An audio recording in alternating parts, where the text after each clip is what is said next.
জিকির আমার দরকার, আমার অনেক রোগ। এই জামানাতে মানুষ বেশি গুনার মধ্যে, এই জামাতে মানুষ বেশি গাফলতির মধ্যে, এই জামানাতে গাফলতির উপকরণ আগের জামাতে 10-20 গুণ বেশি। এই জন্য এই জামাতে জিকিরের প্রয়োজনও 10-20 গুণ বেশি। আগে জামানায় মোবাইল ছিল না, তারপর তারা জিকিরের প্রয়োজন বুঝছে। আগে জামানায় এত সোশ্যাল মিডিয়া ছিল না, তারপর তারা জিকিরের প্রয়োজন বুঝছে। আমরা এত বেশি ফিতনার ভিতরে, এত বেশি আমাদেরকে শয়তান এমনভাবে ছু মেরে আমাদেরকে নিয়ে যায়, গুনাহ আমাদেরকে এমনভাবে গুনার পরিবেশে নিয়ে যায়, গাফলতি এমনভাবে আমাদেরকে গ্রাস করে, অশ্লীলতা বেহায়াপনা এত বেশি, ইমান বিধ্বংসী কথাবার্তা এত বেশি, ইমান বিধ্বংসী আলোচনা এত বেশি। গাফেল থাকলে তো সে যেকোনো মধ্যে হারিয়ে যাবে, গাফেল থাকলে সে যেকোনো মধ্যে পড়ে যাবে। এই জন্য জিকিরের সাথে শক্তিশালী একটা বন্ধন তৈরি হওয়া দরকার।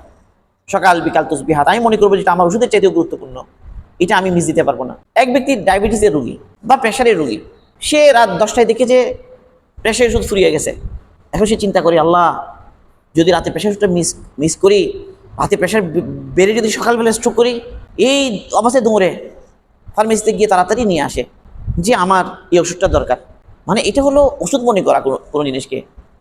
জিকির আমাদের যে এরকম একটা ওষুধ।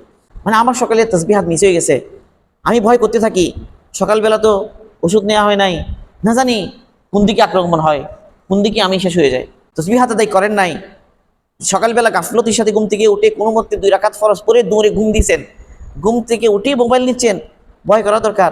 সকালবেলাতে মামুলাতগুলো যে আদায় হয় নাই, তাসবিহাত তেলাওয়াত, না জানি মোবাইল নিচ্ছে এখানে কোনটা আমারই শেষ করে। এই যে গায়রে মাহারামের ছবি ভিডিও অহরহ নজরে পড়তেছে, কলবের উপরে আত্মার উপরে কি পরিমাণ অন্ধকার এগুলোর কারণে নেমে আসতেছে। এর মধ্যে হাসি ঠাট্টা কৌতুক এগুলো তো আছে, কত কিছু এখানে ট্রল, প্রত্যেকটা জিনিস আমাকে গাফেল করা। এবং এগুলোতে গণহারে লিপ্ত হলো মাদ্রাসার ছেলেদের একটা বড় অংশ। আলেম ওলামাও কিছু নামদারি, তারাও এগুলোতে আলেম ওলামা হয়েও অশ্লীল জিনিস সে শেয়ার করতে তার কোনো দ্বিধা নাই। নামকা ওয়াস্তা আলেম, মা তালেবে এলেমও ওই ভাইরাল জিনিস এর পিছনে খোঁজ খবর নেয়, কি ভাইরাল হয়ে যায়, মানে আল্লাহ হেফাজত করুক। মানুষ এত পচা কেমনে হতে পারে, মানুষের রুচি এত কেমনে খারাপ হয়ে যেতে পারে যে এই সমস্ত নোংরা জিনিসও আবার দেখে এগুলো আবার তালাশ করে। শুকর সবসময় ময়লা খায়, সে খুঁজে খুঁজে ময়লা খায়। যে মুরগির পায়খানা খাওয়ার অভ্যাস হয়ে গেছে, সে খুঁজে খুঁজে গিয়েও পায়খানায় খাবে। এই অবস্থা কেন? কেন এই সমস্ত বদ অভ্যাসগুলো যাচ্ছে না আমাদের? শেষ হয়ে যাচ্ছি আমরা, ধ্বংস হয়ে যাচ্ছি। হাই হাই, একদম পুরো ধ্বংস হয়ে যাওয়া ছাড়া কিছু নেই তো এই সমস্ত জিনিস ছাড়তে না পারলে। আল্লাহ এই জন্য ভাই জিকির লাগবে, তাসবিহাত, এটা সুন্দর করে সময় নিয়ে ওষুধ মনে করে।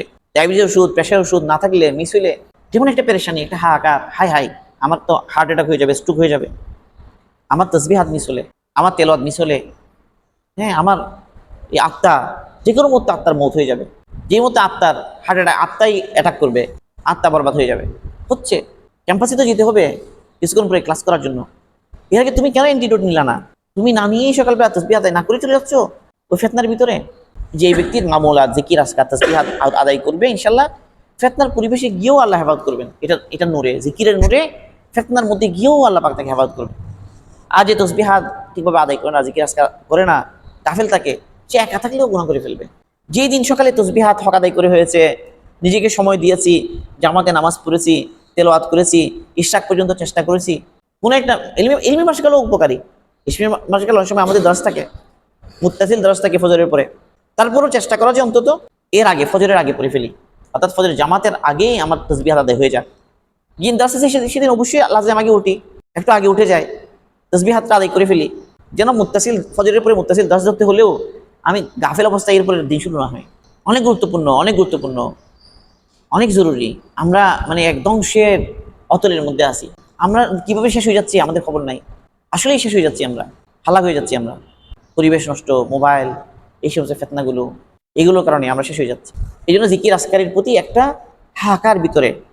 খাবার না খেলে যেমন বলি যে আজকে সকালে নাস্তা করিনি, আজকে সকালে নাস্তা করিনি, 10-20 বার বলি যে ভাই আজকে সকালে নাস্তা করতে পারি নাই, আজকে দুপুরে খেতে পারি নাই। তো না খেলে মানুষ বারবার বলে না তসবিহাত ছুটে গেছে।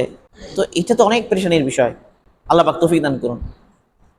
একটু ধরে দেখি না, একটু কিছুদিন পাবন্দি করে দেখি না, ইনশাল্লাহ এরপর আল্লাহ বুঝ দিবেন। এরপরে মুশাহাদা হবে। মুশাহাদা মানে প্রত্যক্ষ দর্শন, প্রত্যক্ষ ভাবেই অভিজ্ঞতা হবে আমার যে আলহামদুলিল্লাহ আসলেই তো পারি দেখি তসবিহাত ঠিক মতো আদায় করলে, হক আদায় করে জিকির আজকার করলে তো আসলেই দেখি ফায়দা হয়।